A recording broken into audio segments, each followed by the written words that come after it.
Hi friends, I'm Lynn from L&J Goods. Thank you so much for hanging out with us today. I'll be sharing 2 autumn projects in this video. You'll see some really fun decoupage and mold techniques. You're gonna love this vintage silver tray, which I have transformed with paint, molds, and decoupage. And wait till the end because I took a faux pumpkin and added a fantastic crackle finish over it. You're not going to want to miss that little project. I think both of these projects have a high-end look that are going to fit right into your decor in a really wonderful way, and you'll be able to say, I made them myself. For this tray project, I'm using the IOD Autumn Cottage mold. I'm just using the leaves from it. So if you don't have this mold, since it's retired, you can also use IOD's Veridis mold. In order to prep the tray, I want to make sure that I clean it really well. And then I'm going to give it a coat of PENTART's bonding primer. This is going to enable my paint and decoupage to stick like glue. It's also going to give me that nice white base coat underneath my decoupage so that the images are nice and crisp. Allow the bonding primer to dry for 24 hours. Then let's prepare the decoupage paper to fit the inside of the tray. This is a size A3 paper. You'll have to size according to your project. I simply creased with my thumbnail and then drew a pencil line around that interior where I want my decoupage paper to fit. Watercut this rice paper to give it a little bit of a rougher edge, and then pull away the excess.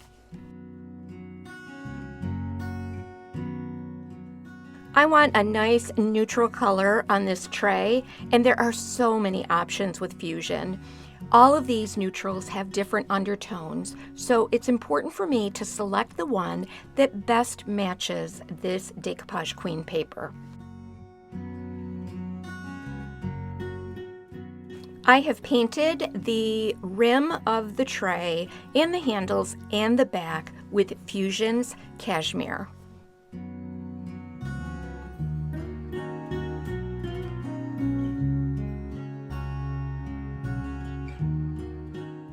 After the paint has dried completely, it's going to be time to decoupage. My decoupage medium du jour is PENTART's Decoupage Varnish and Glue. I work section by section on this tray, applying the decoupage medium just at the top, getting the paper lined up, and then working my way across the tray. Gently working over the surface with a Decoupage Queen felt-edged scraper is going to really help to smooth out that paper and make sure that there are no bubbles or wrinkles.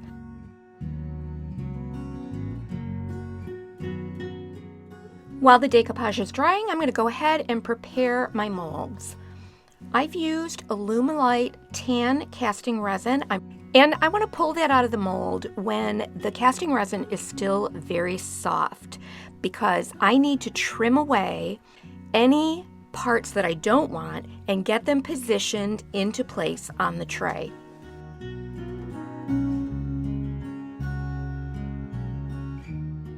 So have your heavy body gel, hot glue, everything ready to go while you're working with these castings so that you can get them in place quickly. If the castings harden up a little bit, you can always reheat them just a touch with a heat gun.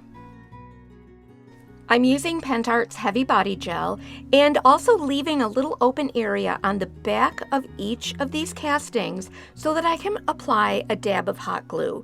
That hot glue is going to hold it in place for now and allow the heavy body gel to cure.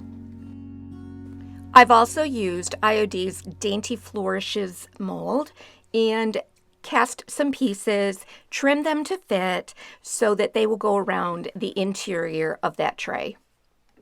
It's important to do your layout well in advance and really get a good idea for the look that you want before you start gluing.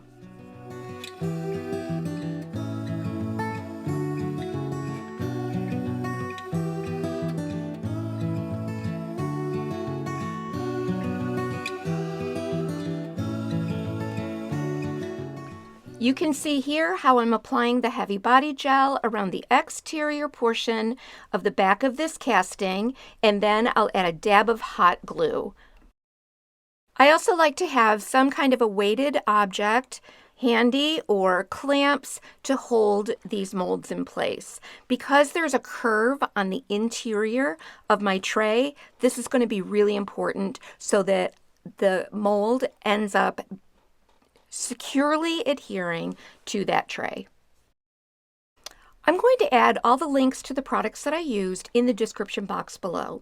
Now, true confession, we are out of stock of these beautiful cottage pumpkin papers from Decoupage Queen. I have more coming, so if you are interested in these papers, go ahead and on our website, ellenjgoods.com, you can click a notification to receive an email when those are restocked. Of course, you can use any number of any other designs for your tray. Any of the rice papers will do. Once the castings have completely dried, I'm ready to add a top coat to the tray. So I'm just using my Funkiture Rock Hard top coat. It's a water-based marine grade varnish, and that is going to really give this a good seal. And if you wanted to use this tray, of course, it's going to be water resistant. It's also going to provide a nice base to apply my glazes so that I can easily wipe them away. I'm using PENTART's Antiquing Gel in Umber, and I work a section at a time. I have a damp cloth or baby wipe handy so that I can wipe away any excess, allowing to settle into the details of the tray and the molds. Of course, as each layer dries, you can go back and add additional coats of the glaze, wiping away the excess until you get the look that you want.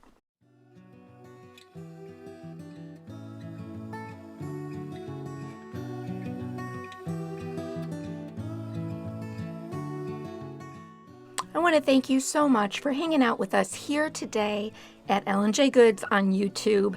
It truly delights us that you choose to spend a few minutes of your time with us to be inspired by the projects we create.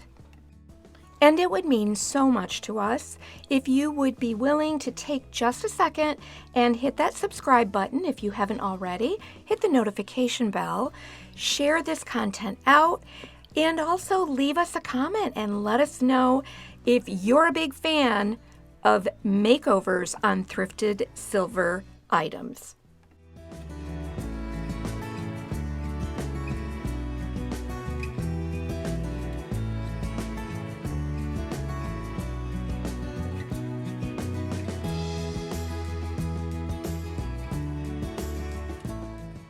If you want to provide a permanent hanger so that you can hang this as a piece of art, I use these really neat little plate hangers that are available on Amazon. I'll throw the link in the description box below.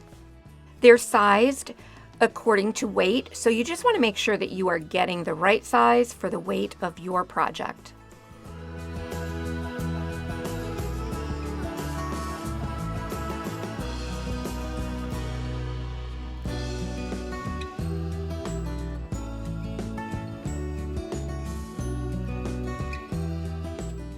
This next project is impromptu, and I just thought I'd throw it in here because all of my decoupage papers are out of stock that I recommended. But anyway, this is an orange pumpkin, faux pumpkin that I found upstairs in our stash. And I'm going to go ahead and add some PENTART 1-component Crackle medium to this pumpkin, just putting it right over the pumpkin. Then I hung it up to dry completely. After the Crackle medium is dried, I'm applying Fusion's casement paint. I had just the leftovers of a jar, so I wanted to use it up. You could use any light colored paint, or actually any color paint that you want. I think it works best when you have contrasting colors of paint so that that base coat paint or the original paint will show through the cracks in the top coat paint. You can see here that the cracks are already starting to form even while I'm painting with the wet paint over the pumpkin. You can let this dry on its own, or you can use a heat gun to speed up the process.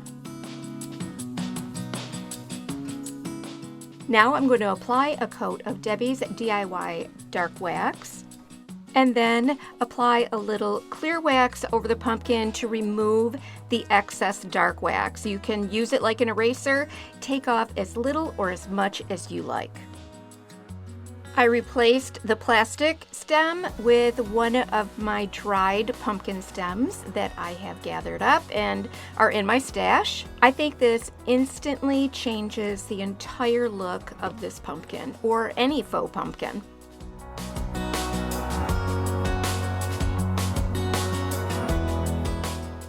We stream live twice a week to Facebook and YouTube and share a complete project with you for your inspiration.